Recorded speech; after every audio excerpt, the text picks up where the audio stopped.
Hey guys, so the kits are done. I'm going to be packing them up today, and if I can get it done in time, I'll be putting them in the mail today. So you should have them before the new year, certainly. A couple things I wanted to make you aware of. The first big change was the LEDs. The original plan was to have 3 LEDs, and we still have 3 LEDs, but it was originally going to be a 5mm LED in the big cavity and then 2 3mm LEDs in the other 2. Unfortunately, the smaller cavity wouldn't quite fit the 3mm LED.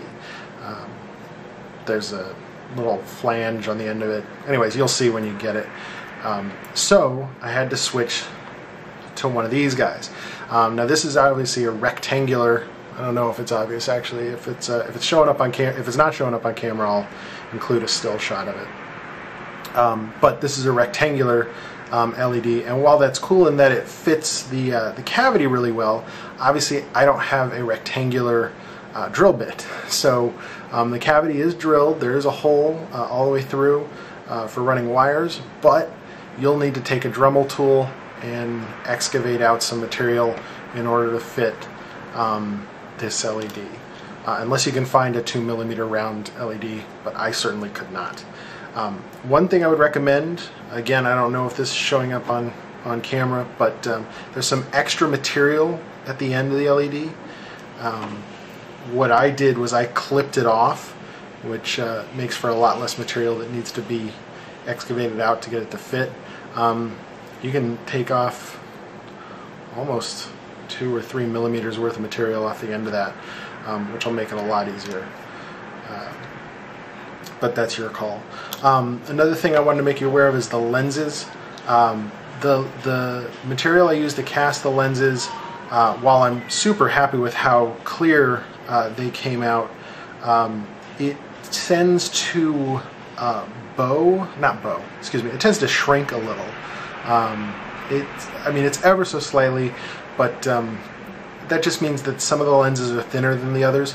So when you go to put them in, this one hasn't been trimmed, so it doesn't quite fit in there. But when you go to put them in, you're going to want to test fit it, see if it's level with the outside edge. If not, you're going to want to get in there and put a little bit of material. One option is to take the LED, put it in and use that as your level, and then just glue the lens right onto the LED. In fact, you might even be able to glue the lens to the LED and then be able to adjust it after it's glued, and then secure that somehow. That might be a little tricky, but anyways, so those are some options. Another change is the cap system. The magnets work great. I like they hold pretty well. You can take off the cap without too much force, yet still play with it. It's not going to fall off on its own. However, the gap between the cavities that the magnets go in is a little bit larger than I had thought. So I'm going to be including 6 magnets as opposed to 4. That extra magnet should fill that gap. But if you want to take a little slice of a playing card or something and put that in there instead to fill the gap, obviously that's your option. One thing when you are gluing in the magnets, check the polarity first. You know, make sure that you're not gluing them in so that they're going to repel each other as opposed to attract. Also, you're going to want to make sure that, you know, not only do they attract this way, but if you turn it 180 degrees, they attract that way as well. Otherwise, when you go to put the cap back on, you're going to be fussing to figure out which way it goes. So that's about it. I have actually sanded most of the parts. You might want to go in and do some finish sanding, but I did a pretty good job on most of them, just sanding the bottoms of them. The screw, there's going to be a little cleanup on. This one's been sanded on the bottom, but you can see there's a little bit of fuss you're going to want to take there, and this mold line you're going to want to sand off as well, obviously. But that shouldn't be too much trouble. I've sanded a couple of them, and that goes just fine. So other than that, that's about it. A couple people have asked about how to do the wiring when you receive the kit. Here's the wiring sheet. It's pretty simple. Some of you might want to add some resistors in here if you like. I haven't been using them, and it seems to be working fine.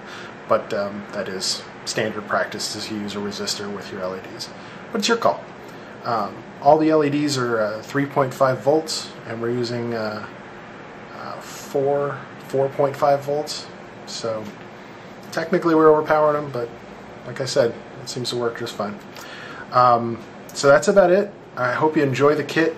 I do encourage everybody, when you get it, when you start putting together, if you find some tricks or things to note, please add them to the forum so that other people can, if they run into the same problem or something, they can reference that. But I've put a couple of them together, just assembling, and you know, it goes just fine. It's pretty simple. I'm still not sure what I'm going to do for paint, so I hope you all send your suggestions.